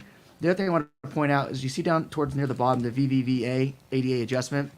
You see $2 million. Well, actually, let's go to the next slide because it's Is a it in little there? clearer. Okay. Yeah, here we go. Then, well then, you already had it. I'll let you take it away. And you can see. Just tell me this. We actually can see it. Carl, when you said the 1% growth, when we look back at that slide that showed our enrollment, each year it's been well over 1%. So that's a conservative. Yeah, and so we even met with the associations and we said, hey, we're zero is not the answer. Yeah. I think if we guess wrong, I'd rather guess, you know, and we had this conversation about being transparent about, you know, because the thing of it is you can actually see higher growth enrollment and lower ADA. And when you have that, you got a bigger problem, you know, where you're growing kids and kids are coming less. So you actually, you could potentially lose money, you know, for greater expenses. So we're trying to be conservative in this, but trying to have some sort of realistic, you know, saying, hey, look, we are growing. We do expect ADA to continue to increase with the work that, you know, is taking place. And it does allow some room, hey, if we guess wrong, you know, we're hoping we're guessing wrong on the other way. So I just kind of want to point that out. And I think that, you know, even working with Mike and his team and Tanya and her team about that, trying to keep that really transparent and just kind of saying, look, is this fair? You know, because you could, based on assumptions, you can say, hey, we're expecting a 10% growth, and our ADA will go up 5%, and then you find yourself in a big trouble. You know, or the other way, where it's not transparent, and you say, hey, we're expecting a declining enrollment and less ADA, and then it's not a really fair and transparent budget either. So. Okay, so what this slide is showing, we have reserves, right? So we know we're going to have an ending fund balance. Of that ending fund balance, some of those dollars are committed to certain areas. And so you'll see it starts off with revolving cash and stores of the total $150,000. You'll see where it says restricted reserve, $28 million. The reason that's reserved and it doesn't drop down to undesignated, again, is because that's the part of our funds that are for those grants or one-time dollars, and they're used for very specific purposes. So we're not allowed to, let's say, balance our books or even balance our general operations on the backs of those dollars. So that's why we pull those out and they're not considered our undesignated reserve. The VVVA, so that's the Victor Valley Virtual Academy ADA adjustment, that $2.2 million that you see going across there. So that is the impact of that audit finding that Andrew just talked about regarding the attendance and independent studies. So based on their finding, what that means is that the Department of Education will disqualify about $2.2 million worth of ADA from the 22-23 school year. So we are reserving that in our balance, so that it's not available, because we don't want to have it available and we use it and then they come and take it back and then we find ourselves in another bit of trouble. That 3% reserve, that's what I talked about before, so that's the reserve for uncertainty. Will you That's- real quick, will yes. you walk them through why it's in all 3 years? It's just really one Oh, time. yes, but I think yes. it's So, important to so understand. it's only a one-time impact, but we have to reflect it in all 3 years because we want to reserve it in all of those 3 years. You don't want to reserve it in 1 year, have it come back in another because we'll spend it, right? It won't be accounted for. So it's not a $6 million hit, it's just a one-time $2.2 million hit, but we have to show it in all those 3 years that it's reserved so that it's not available. Now, we expect for that adjustment to most likely happen at the end of this year. We'll do it through an audit adjustment. So once we actually make the adjustment, it'll be reflected in our revised fund balance, so you'll no longer see that number there. Any other questions about that? Okay, and so then that number there that we have outlined, undesignated reserved. So that's the amount of general fund dollars that we're saying we'll have at the end of a fiscal year, and this is going across. So the first column is the current year, then 24, 25, 25, 26. So we're saying that's the amount of money that we project that we'll have that's not designated for any specific purpose. And then there's a percentage. So 26.31% this year, 25.15% next year. And then that third year out, it drops down to 15.58%. And the reason we see such a significant drop over the couple years is again due to those one-time funds. Although the one-time funds are going away, we have to account for ongoing costs that we have currently been paying over the last couple of years out of those funds. So we have to account for things like our mental health clinicians, the additional LVNs we've hired. We've hired like an HVAC technician. All of those positions and their benefits that we hired, we have to account for that. Additionally, over the last couple of years, we were fortunate enough to fund our off-schedule and ongoing salary increases from those one-time dollars. So those funds have to come back into the unrestricted side of the general fund, and as a result of that eats into the reserve, and thus that percentage goes down. But as you can see, even with all of those changes and everything that's happening, in our third year out, we're currently still projecting to be to have nearly a 16% reserve. And that last little purple row there, so that's a special reserve that the district set up a number of years ago. Fund 17, a special reserve, is actually a board designated reserve. So at a point, the district came to the board and we set up that special reserve. And so those numbers are there just to reflect what is currently in there. And as you can tell, it's nearly $4 million. We're no longer contributing any money to that fund. However, it's in the county treasury and it's earning interest year over year. You said that's for board reserve? Well, so it's a board designated reserve, and when it was set aside, I don't know what year, unfortunately, it was set aside in reserve for textbooks. That was the designation for that fund. But, but at any time, if there's ever a need or a desire to use those dollars, then we have to come to board. You guys have to designate us to use those dollars. So it's not for us to spend? No, it's not for you. No, it's not for you personally to spend. I'm sorry, not for you personally to spend. Sorry. It's for you to tell me how to spend it. Okay. Any questions on this before we move on? You talked about the LAO and also the Department of Finance and the discrepancy. I'm just going to say this, after years and years of doing it, I would go with the LAO. They're always much more accurate. The Department of Finance tends to be more politically motivated, shall we say. And so right now there's a huge difference, billions of dollars between what they're saying. But I would go with the 70+ billion, not the 30 some. Not the odd. 38 billion, 30, right? That's not going to happen. This state's in grave financial thing, but fortunately we're not going to be. But the state is. So right. And so unfortunately, we won't see all this play out. We won't even know. In fact, we'll adopt our next budget before we actually know how all this plays out. But so it's just something for us to be aware and cognizant of. Good. Okay, next slide. Okay, so we do this as a statutory requirement. The interim reports are to provide an opportunity to reflect on the changes that happened to the budget since budget adoption and to revise our budget with current projections. There are 3 financial conditions that a district can certify for an interim report. The first one's positive. That means the district will meet its financial obligations in the current and the 2 subsequent years. Qualified, the district may not meet financial obligations in the current and 2 subsequent years. Or negative, meaning that a district will not meet financial obligations in current and 1 of the subsequent years. So I'm very pleased to present to you tonight that we have a positive certification for our district, so that we are affirming that the district will meet its financial obligations in the current and the 2 subsequent years. Next slide. So our next steps is just for you, board, to approve this positive certification. And then we will start to prepare to close the financial books for this current year, 23-24. And I'm happy, to report that we're preparing these books with assistance. You guys met Andrew.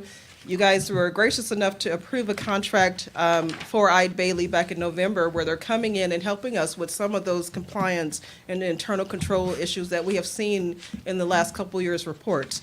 So, I'm very excited and hoping that we can minimize, some of all of those findings, that we're seeing. And then lastly, we're working on budget development. So I've been saying all week, as we were presenting to the associations, and I've been talking about this budget all week, I said, yes, this is second interim. I want them to approve it Friday. But you know what? It's off to the races as early as next week to start preparing for 24-25. Okay. Next slide. Any questions? Very good. Very good. Thank you very much. Thank you. Thank you, Sean. All right. Can I get a motion to approve? So moved. Second. Second. And any more discussion? All right, vote. Just, I would like just saying, she brought it up and spoke very eloquently toward it, but it's something that sooner or later is going to have to be addressed by our political leaders, and that is of our restricted and unrestricted funds, how much is taken out to pay for SPED, which is vital. We have to take care of our special ed population.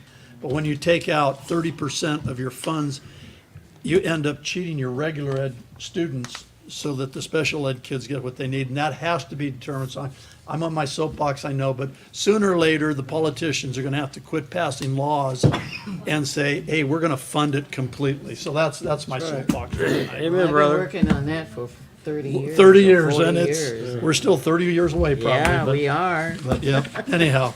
All right. Well, we have 1 and possibly 2 CSBA delegates in the room that hopefully will work with CSBA to advocate for that as well. Well, we do. We do that. Exactly. Yeah. Right I after definitely the do that. And retirement I've been- offset, right? Actually, I've been working on it for a long time, and then even Riverside and San Bernardino County got together as counties and sued not only the state, but we sued the federal government to try to even get more money for special ed. So they gave us a little trickling of more money. Trickling. Trickling, and it ended up maybe 1 or 2%, and that was it. That's a trickle, You know? all right.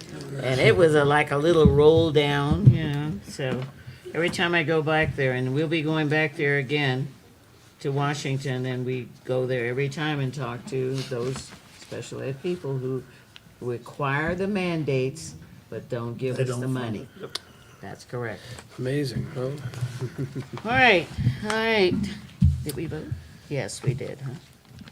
All right, 13.1.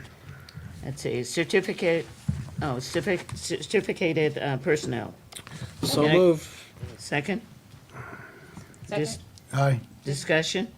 Yes. You know what, Mike, I want to extend to you, if you could please extend to your 5 bargaining unit members that are retiring.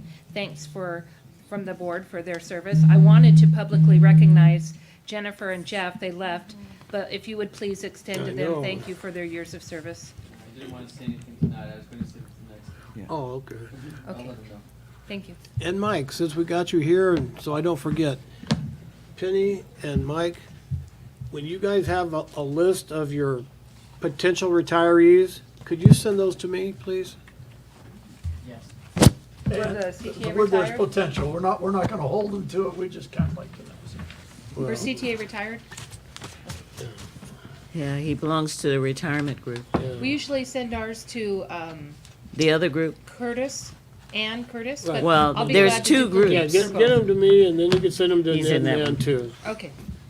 because they're trying to plan for, the reception and things. Okay. All right. Can I get a vote? Aye. Aye. Classified personnel? Can I get a motion? So moved. Second? Second. All right. Discussion? Okay, vote. Aye. 13.3, purchase contract. So moved. Can, Second. second? You gotta jump in, pal. Discussion? Okay, vote. Aye. Aye. Aye. 14.1, rejection. So moved. Second? Discussion? Did you, nothing? Well, I've already, so Oh, I've you submitted already some of the talked about details that in the one. Monday report, but Right, just right. as advised by our JPA, we're rejecting this claim for damages. Okay, all right. Okay, vote. Aye. Aye. Aye. 14.2, rejection. So moved. Second? Aye. Or second, I'll second. Discussion?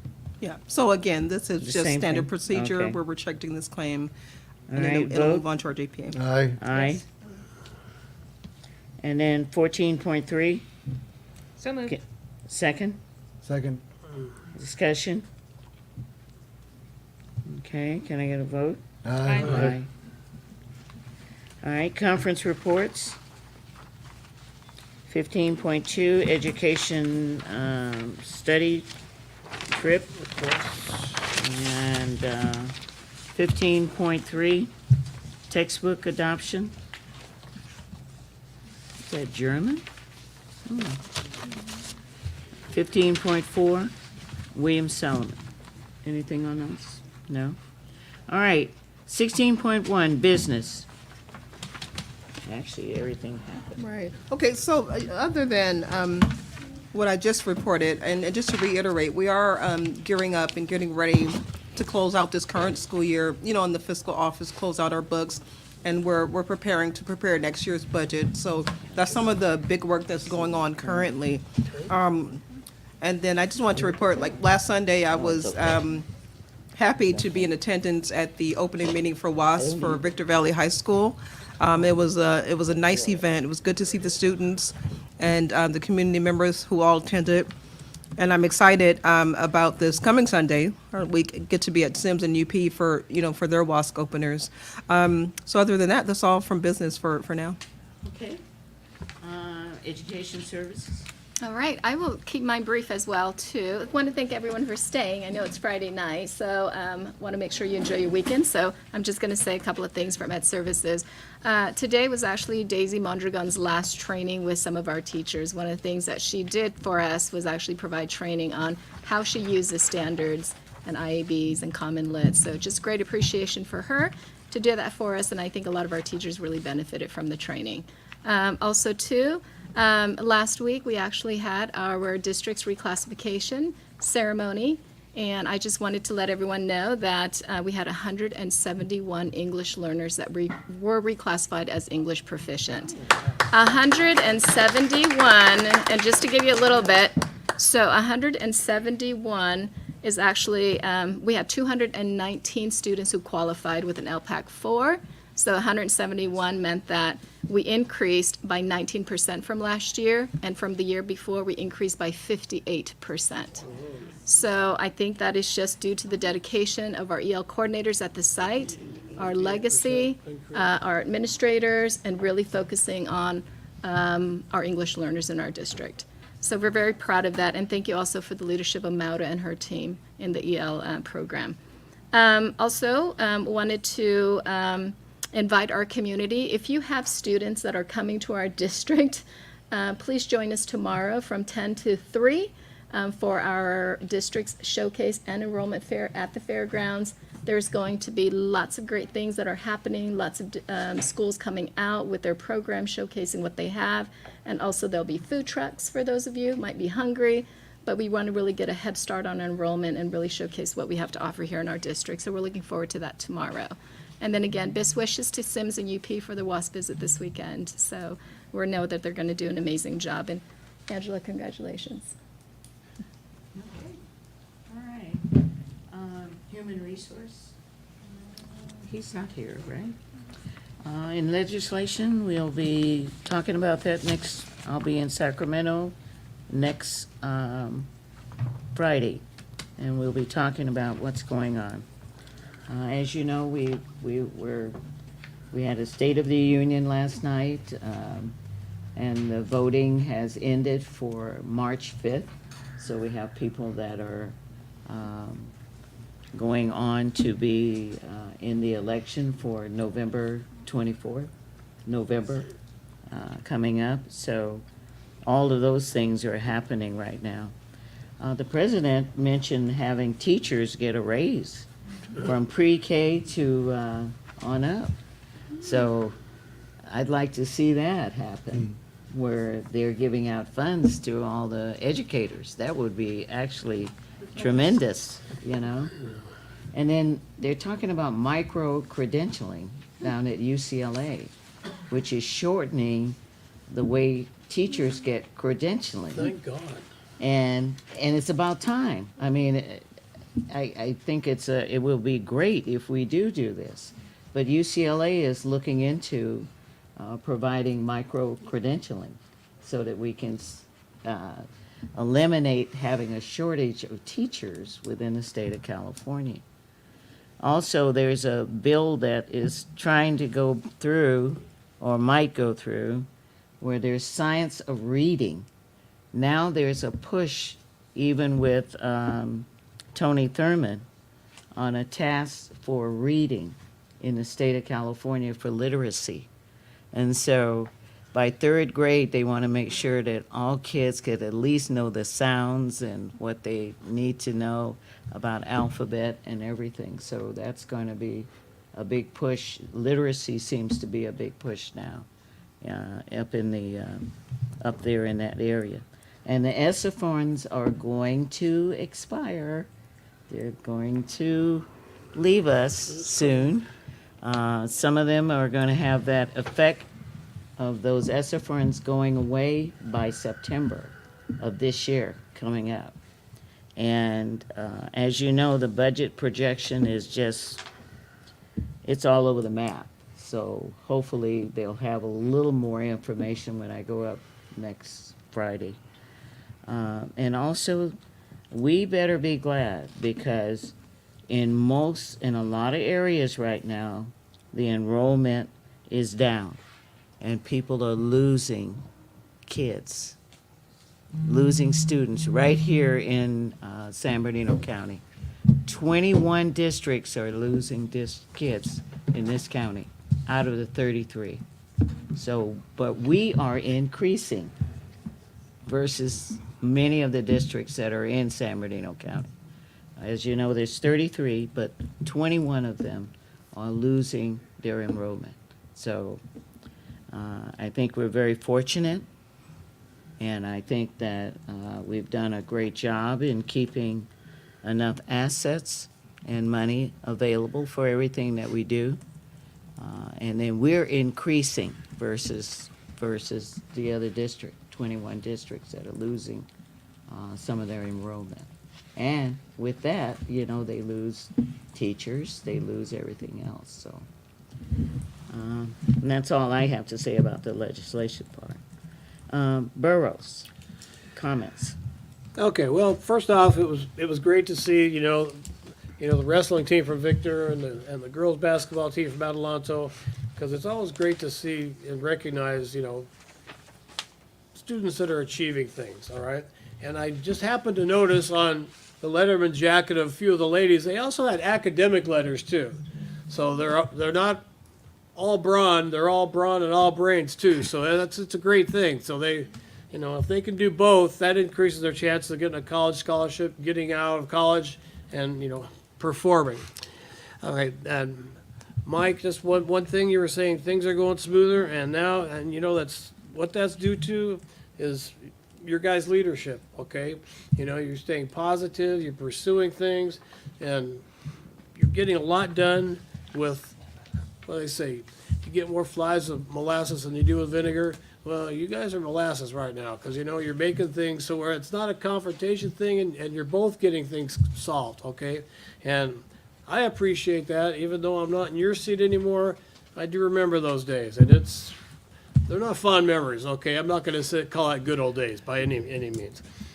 All right, and they left before I got a chance to say anything, but the Voights and Dave Mendoza out of Adelanto, those guys are leaving. So, Ebony, I don't envy you. You got some big holes to fill over there.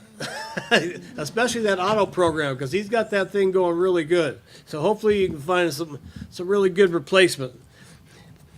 And last but not least, spring break's coming up, and then test season.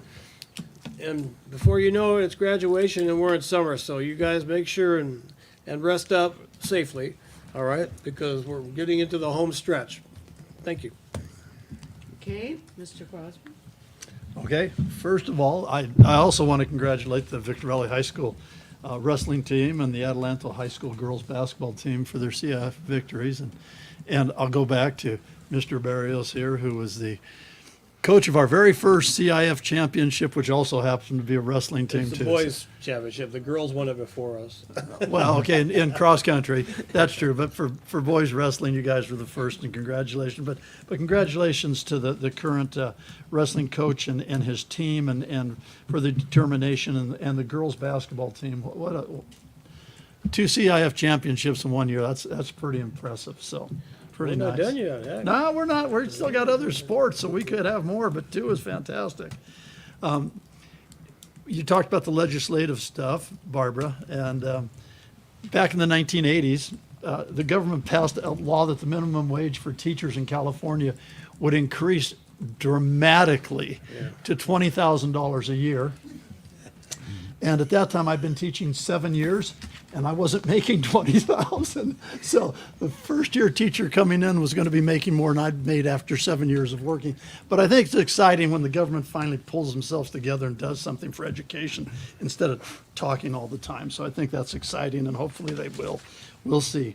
The person that spoke, as far as I know, we don't have any plans to not spend the money on art. So I'm not sure where that rumor came from, but I just want to repeat and reemphasize that has not even been brought up to the board. So I don't know where that rumor came from or anything, but I can't imagine it flying on this board or anything else, but that has not been addressed by the board, and I just want to throw that out there. As far as the police department goes, taking care of our students and staff has to be our number one concern. We want to educate all the students, but you got to keep them safe, and you got to keep staff safe. And so we're looking at that. So it's really important, I think, that saving a couple $100,000, that's a great thing. But more importantly, having our vision as a district followed, instead of having the district of perhaps another group who may not share the same vision we do. And I think that's very important. The report tonight by Mr. Park and Shante, your presentation too. As you know, I think I had over 25 questions that I asked you guys, because this is a big document, and I go through it, and I had all these questions, and every one of them you or Carl answered in a very short time. So thank you very much for that. My fiscal questions, I appreciate you answering in a very timely manner and quickly. And Carl, thank you for answering so many of the other questions so quickly. Next one, since we won't have audit and we won't have the budget, I probably won't be asking as many questions. At least I hope I won't. Victor Valley High School, Chris, congratulations, principal. I was able to go on Sunday night, and the camaraderie and the family feeling that was there. Shantae was there. Ramoni, I believe you were there, weren't you? I was not. You were, who was it? Chris. Rebecca Cook was there. Oh, and Rebecca Cook. Mike was there. And Mike was there. So we were there and we talked about it. And Barbara, I know you were there, and Rosie, you were there. And so it was a wonderful opportunity to listen to the I'm going to call them newer teachers because they've only been there like 20 years. So the newer ones, and listening to what they have to say and stuff like that. And then on Wednesday, I was able to go back to the readout. And I want Chris and his staff to know how proud I was. I'd just gotten back from a WASC visit down at La Morada High School, and I was a chair there. And when I came back here, I was very, very pleased to hear the readout. Now, you got challenges. There's no question about that. And one of your biggest one is content versus standard-based education. I mean, but it's not just Victor. That's the whole district. I mean, everybody, we've got to change. And that's the principals, you know that, you've got to do that. But Chris, your school, kudos to you and to you as principal for that. And then finally, Angela, Miss Powers, you're a fantastic teacher. We know that. You're a fantastic human being, and we know that. But congratulations once again for your award. And just thanks for being in our district and helping us out. So thank you. That's mine for tonight. Okay. Ms. Esmond?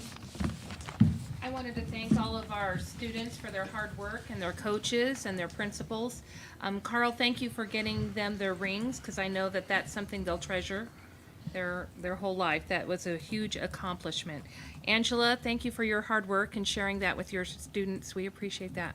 And I look forward to working with you this summer at the NEARA. That'll be fun to do. I appreciate, Carl, that you've invited our leaders, our association leaders, to NSBA so we can continue working together in a collaborative way. Thank you, Mike. I hope you and Tanya will be able to attend. And thank you, everyone who's come out. Thank you for all that you do to support our students. We appreciate you every day, all of your efforts, and thank you to our students for coming as well. Thank you. That's it. Thank you. Okay. Mr. Hidden. Yeah, first, I'd like to thank everyone for attending tonight, and especially those of you that stuck around till the end. And also thank our viewers watching on YouTube, because I know we have some. Angela, congratulations on your award. We're very proud of you. Congratulations to all of our athletes and their accomplishments. My wife and I attended Hook's Got Talent show at the Hook Junior High School last month. I want to thank Carlos Cerna, Hook Junior High ASB, and the Drama Club for putting on such a great show. It was very entertaining, and we were glad to see such a great turnout there of parents and students. The students and staff that performed, they all did a terrific job, and congratulations to all those involved in the production. I want to thank Chris and all of his staff for the WASC reception they put on this last Sunday. The Kelly Valencia's culinary class, my gosh, that food was excellent. It was super, and I know everybody enjoyed it. Thanks also to all of the parents and students that attended the event, especially that being on a Sunday afternoon. It was a super event. My wife and I attended the Adelanto High School Powder Puff football game on March 1st. We enjoyed the game as much as we could. Unfortunately, it was colder than heck. And I have to give kudos to Miss Purcell. She was out there barely taking tickets, and until her fingers she couldn't feel her fingers no more, and she finally had to give it up. Congratulations to both the lady seniors and lady juniors for putting on such a good football game. It was a great crowd that was there. We enjoyed it as much as we did for as long as we stayed. I want to thank CTA members Mike Mayo, Amanda Ballard, and Giovanni Maldonado for the dinner they held for us the other night on February the 22nd. The food was great, but the company was even better. It was nice to be able to spend some time with you all, and on a personal side, so that we didn't talk about school or anything like that, just to get to know everybody personally. We really enjoyed that. Thank you. My wife and I and two other couples who are also Jackrabbit alumni, we attended the opening night of Mean Girls at the Rabbit Performing Arts Center. Congratulations to Jennifer Nasser and her staff and all of the performing students. It was a great show, and the performance was it was excellent. They put on a super show. I want to congratulate Carl and his staff for putting on the very entertaining and informative State of the District event on February the 28th. We really enjoyed it. It was fun. It was great to see all of our students and staff get recognized for their outstanding efforts. It was very well attended, and the food was great. We enjoyed it.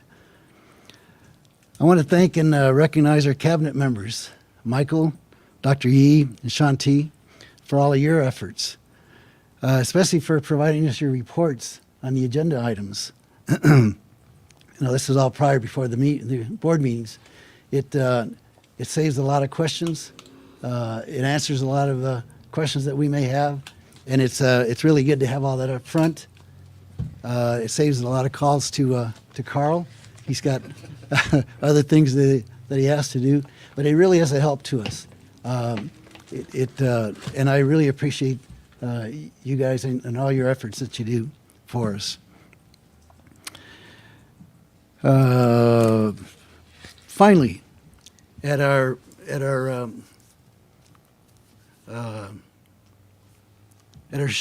State of the District, Ryan McCracken came over to our table, and he brought a picture to us. It's a picture of Victorville High School, 1917, and he told us that it was donated by Becky Otwell. Well, I know Becky because I went to through junior high school with her. So I called her, and I wanted to thank her on behalf of the board for the picture. We attended junior high school together. Then, unfortunately, her family moved, and she wound up graduating from Barstow High School.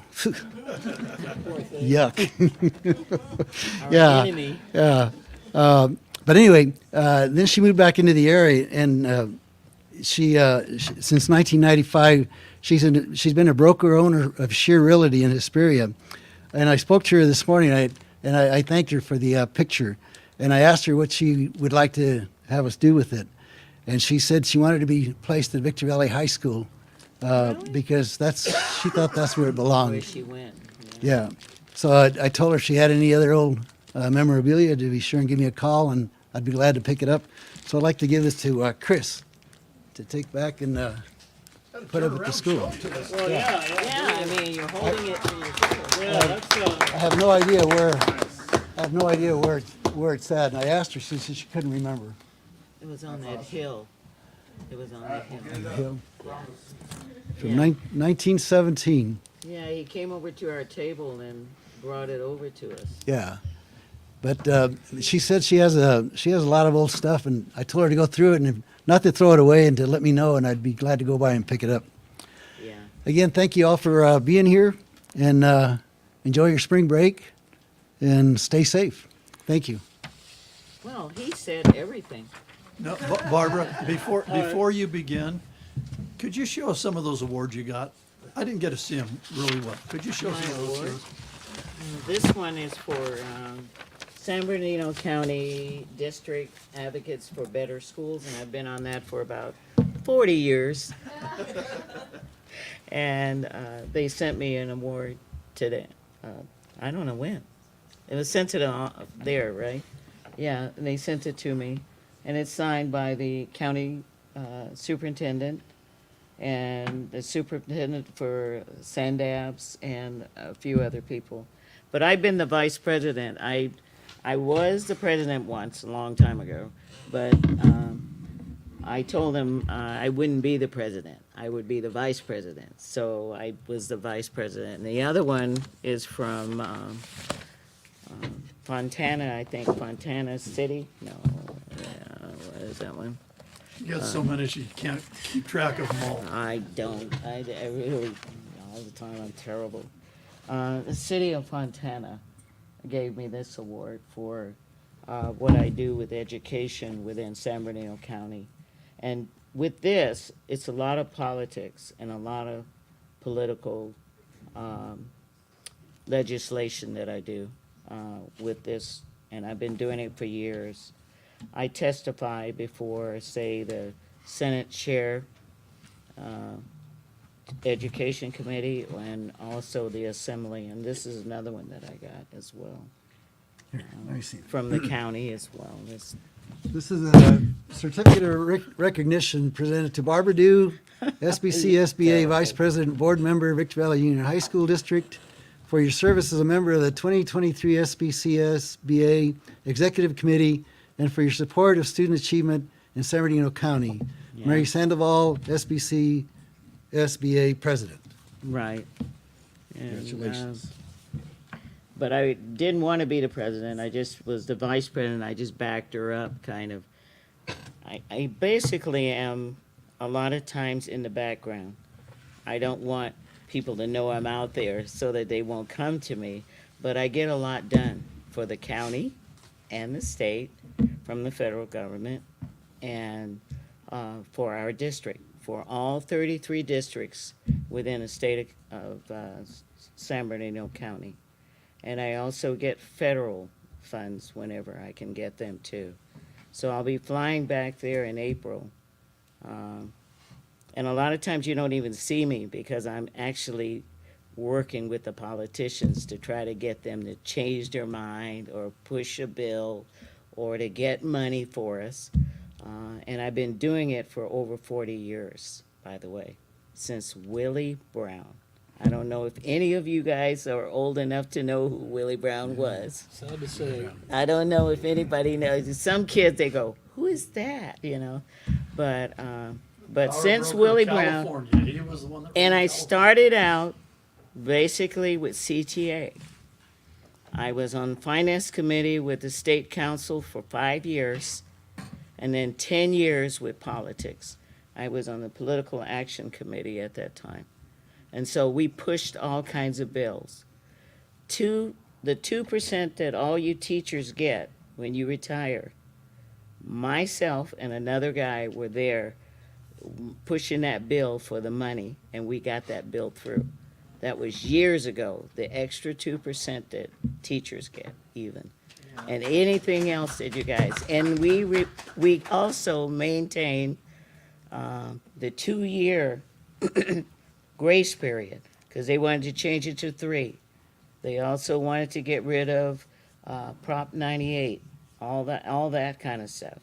I've always been fighting for everything we can for teachers, for schools, for anything that has to do with education. And that's what I do. And I get every extra piece of money I can to make sure it comes to our district. So we maintain a good reserve because that money comes, they'll always send it to the county, but they'll send it to us first so that we can get a part of that money and have that. And any grants that come here. And by the way, Chris, you did a great job the other night too. I thought that was really, the other day. And the person that was writing it for you that's my niece, you know. You know, Natalie Carter, that's my niece. I was like, whoa, did you write that? You're a part of this? She says, yes, I am. I'm going, whoa. And when you mentioned her name, I went, whoa. And there she was. But that's really great. She's a good writer too. Very positive person. In my family, it's all educators or lawyers and judges. So she's one of them too that is very, very positive. But thanks for mentioning that, you know. We're proud of As you. usual, I always quietly go ahead. But I work for education, guys. I really work for education. And I've been doing it for 40 years, about 40 years. And that's a long time. I deal with all those politicians. If you know any politicians out there, you can even say to them, do you know Barbara Dew? And they'll say, oh yeah, we know her. Yeah. especially when it comes to education in San Bernardino County. So all that money you make, I try to get that money for you to make sure that we all are surviving. Carl came into a district that was already set up. Didn't you, Carl? He knows it. Yeah. And he's doing a great job, by the way. He's expanding what we have. And that's a good point for Victorville. And it makes it really positive for our district. This is one of the oldest districts. Barstow is the other oldest district, one of the oldest. But this is the oldest district that was a high school in Victorville. The rest of them we built. We built Apple Valley High, we built Hesperia High, and we also built Adelanto. Now, they own theirs, but we still own Adelanto. They had to buy it from us, you know. They didn't just get it. They had to buy it from us as well. And I've been around a long time within the district, probably since 1962, but he's been here since 59. Isn't it 59? That's when we came here, yeah. Yeah, 59. But he lived out in Ora Grande, and then he moved here. Didn't you? Mm-hmm. Yeah, yeah. So he's one of those old timers too. I guess I'm an old timer as well. Easy on the old. Huh? What? Easy on the old. Easy. Oh, it's not old. It's wise. Yeah. The wise man. We're in good company, Crosby. We're always young when they're around. Oh yeah, you guys are young guys compared to us. I've only been on Earth since 55. Okay. Oh my God, that's awful. But anyway, yeah, they always try to acknowledge me, and every superintendent. I've been around 6 county superintendents at least, and every single one of them want me to work with their group in order to make sure things are going in San Bernardino County, and that's how I've been around. That's how long I've been around, for a very long. I got this reputation of getting things done. Other than that, that's it, I guess. Oh, and did I thank those kids? Don't forget. Those kids that came in here, it means so much to the kids that they were brought in here and clapped, and we clapped for them. You just don't know how proud they are about the fact that they achieved something within this school district. And thanks, Ebony, you're still here. Yeah, and thank you very much for everything that you do. You're sitting quietly back there too. But those girls and that wrestling team has always been just like #1 for a while. They've always been at the top of their game. I don't ever know that they haven't, you know? Now that I think about it, even with Sam Gormeyer and all those guys. Sam started it. Yeah, it's quite a long time. It was good before them even. Yeah. They were just, you know, Victor was the people to beat. We were the ones to beat. We had all the jocks, we had all the football players and tennis players, and buildings are named after people that were really famous here, kind of, and that passed on different things. I mean, in my class was the first NBA player.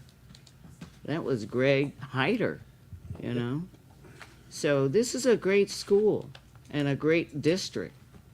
And don't ever let anybody say, oh, well, we're better, we're this, we're that. They're not.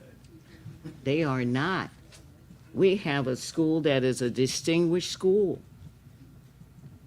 And everybody in the whole state knows about it. Not one person, not just us, but the whole state knows that University Prep is a #1 school.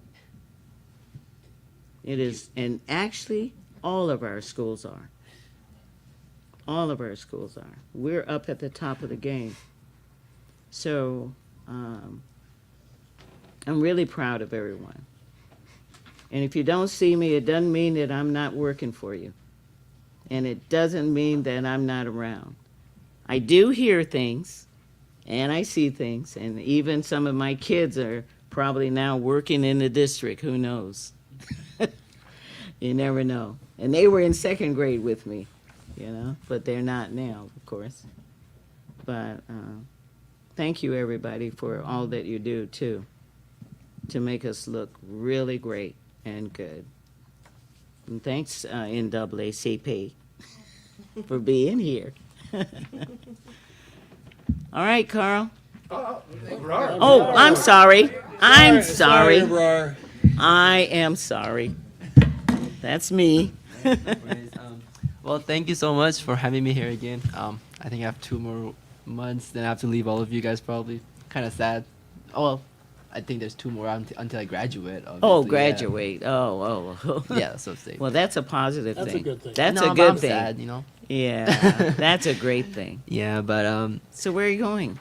well, the college is still giving out the applications. Oh, you're still doing Yeah, but applications? I want to go to UCLA really bad, so I'll see Whoa. if I can make it. Hopefully, make it. It's a good school. Yeah, that's one of my dream schools to get in. So we'll see how it goes. Hopefully. Oh. Yeah, but the applications are coming in. Maybe this month it'll come in. So I'll probably let you guys know next meeting about it for sure. Wow. But it's great to see how so many people are, so many schools are winning CIF now. It's crazy. Like Victorville is like on top. Like Oh, yeah. I'm feeling super proud. And then my school gets a distinguished school. Distinguished school. It's crazy. Yay. Proud But of that. I do want to thank one person, and that's gonna be Dr. Yi. I met you at the classification ceremony. I was one of the students who got a grade 4 on there too. Oh, you're kidding. Oh, you're one of the students. Thank you, thank Wow. you. And I didn't saw Miss C. I was surprised. I'm like, oh my god, I know her. And I was so happy seeing her. But thank you so much. It was great seeing all the students, all the parents super happy. You know, it takes a lot of knowledge and stuff since English is not your first language. It's a different language. Getting all those things done and getting a 4, it takes a long time and it's really hard. So when you get a reward for it, it feels really nice. So thank you very much, Miss C. Wow. That's great. Yeah. Proud of you. Yeah. And also, congratulations for all these awards. Oh, thank you. I mean, I got Thank to know you. a little bit about your story. We do appreciate you. The students really do appreciate you. Oh, for yeah, everything you do. definitely. Thank you so much. Yeah, That's it's gonna for be- you. Yeah. And that's going to be it from me. Thank you. Yeah. All right. Just keep it brief. Just want to, Shantae, thank you to your entire group, Mary Lou. You take a very complicated budget and you make it very simple. And so I just want to say thank you. And even though it's a short presentation, the hours and hours and hours and late nights that go into being able to do that doesn't go unnoticed. So please extend our thanks to your entire team. It's the accountants, everybody in their entire department. It means a lot and to be able to do that, so thank you. Heather, I want to tell you thank you for the work and effort that you put in for the state of the district.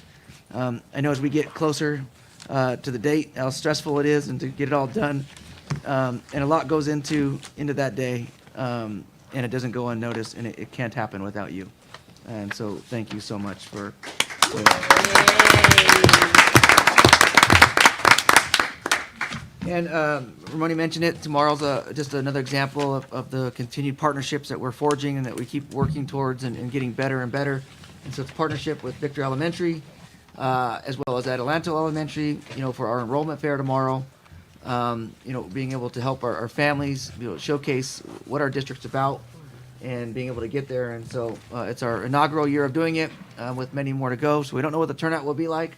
But we're really excited to be able to greet and meet the families who will very soon be our students coming up. So if you can make where's it it gonna be? tomorrow at 10 o'clock at the fairgrounds. At the fairgrounds? Yep. Wow. So that's The a fairground. great opportunity to meet some of our 6th graders who will soon be 7th. And Wow. I know our schools, principals and our district office have worked really hard Good. to putting it out. And now we just I'm really appreciative of the elementary school districts putting the word out because we don't have their contact info yet. And so it's a great partnership, for They the go to 6th graders. fairgrounds instead of So, the school. yep, we'll kick this off, but it's a great opportunity to meet our new students who will be with us very shortly. So, that's it. Okay, all right. Okay, can we get to vote? So moved. Motion to adjourn? Adjourn? I'll make a motion to adjourn. Okay. Second. All in favor? Aye. That's the way it is.